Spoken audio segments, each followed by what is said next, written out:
Hello dear friends, welcome to the channel. Before watching the video, please subscribe to the channel and like it. The Platinum Jubilee will, if all goes to plan never given, represent a triumphant demonstration of the royal family's soft power. Republican grumblings will be ignored, street parties will be in full flow. But once the confetti has been cleared up off the mall and the final echoes of the terrifying sounding platinum party at the palace have died away, any residual glow of goodwill will be countered by the realization that existential matters concerning the future of the firm have not been addressed and perhaps cannot be until it is too late.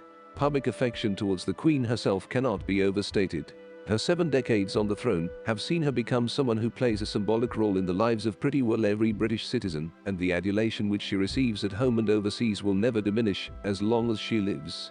But she is now 96 years old and suffers from what the palace communications team has described, with an obituarist's skill at euphemisms, as episodic mobility problems. Close quote. She is, to the chagrin of those around her, all too mortal. And when she dies, and the question arises of what the monarchy will be like without her steady influence, all bets are off. Anyone who has seen Jesse Armstrong's excellent Succession will be aware of the grubby jockeying for position that occupies the wealthiest and most influential families in the world. Alliances are formed between apparently opposed parties, self-interest dominates every decision, and the unfavored find themselves becoming terrifyingly irrelevant. Courtiers, purposefully ignoring the gaping chasm that is about to appear, concern themselves ceaselessly with absurd questions of protocol, all the while wondering what is going to happen to them with the passing of the ancien regime. Thanks for subscribing and liking. By rights, the royal family should not be concerned with such matters. When the Queen finally dies, Prince Charles will become the oldest figure to ascend the throne in British history. He was born in 1948, and when he dies, Prince William, with no small measure of reluctance, judging by his recent remarks about the future of the Commonwealth, will take up the mantle. There will not be another Queen in the lifetimes of anyone reading this article, barring an unexpected development. The line of succession is one that seems inalienable. Unfortunately for monarchists and traditionalists alike, the once comforting certainty of hereditary monarchy has now become a source of concern, even fear, because of the unpredictable nature of what comes next.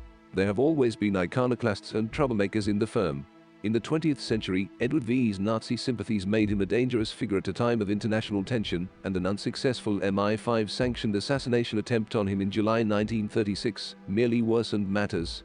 More recently, and rather less seriously, Princess Margaret's invincible sense of noblesse oblige, combined with an unusually egalitarian attitude towards sexual partners, to make her activities a perpetual source of embarrassing scandal.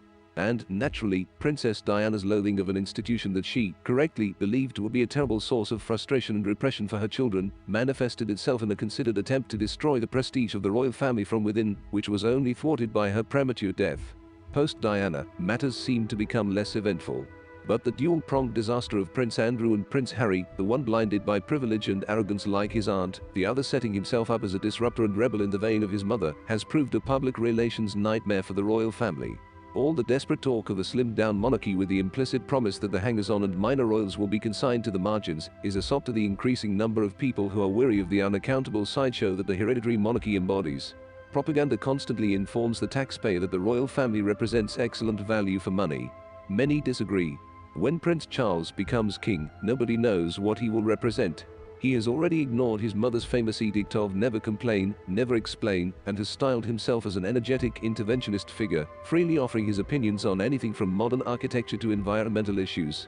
Some may consider this a refreshing change from the Queen's decades-long opacity. Yet the idea of a monarch who does not regard himself merely as a symbolic figurehead, made available to his people for pieces of pageantry, but actually occupying a constitutional role, is an alarming one. Even as it was revealed last year that over 1,000 laws have been vetted by the Queen or Prince Charles via an archaic system known as Queen's Consent, there is understandable anxiety as to how an unaccountable king could decide to intervene in national life, and what the consequences might be. There is no serious Republican movement in Britain, nor is there likely to be anytime soon. Whispers that some well-funded and shadowy cabal is ready to pounce after the Queen's death and try and engender public sympathy for their cause are amusing but inaccurate. It is more likely that, if a royal family is to become nothing more than an anachronistic relic of a feudal time, the damage will have been done most effectively by its members' actions. When rising bills and out-of-control inflation are driving even more families into poverty, it is that much harder to care about Prince Harry, whining about whether or not he is allowed to pay his £1 million security bills, just as it becomes ever easier to be driven to anger by Prince Andrew's multi-million-pound payoff to Virginia Giuffa. Royalists and everyone else should enjoy the Platinum Jubilee celebrations. If the current trajectory continues, they may be the last of their kind we ever see. Write in the comments what you think about this. And at the end of the video I ask you to subscribe and like. Thank you.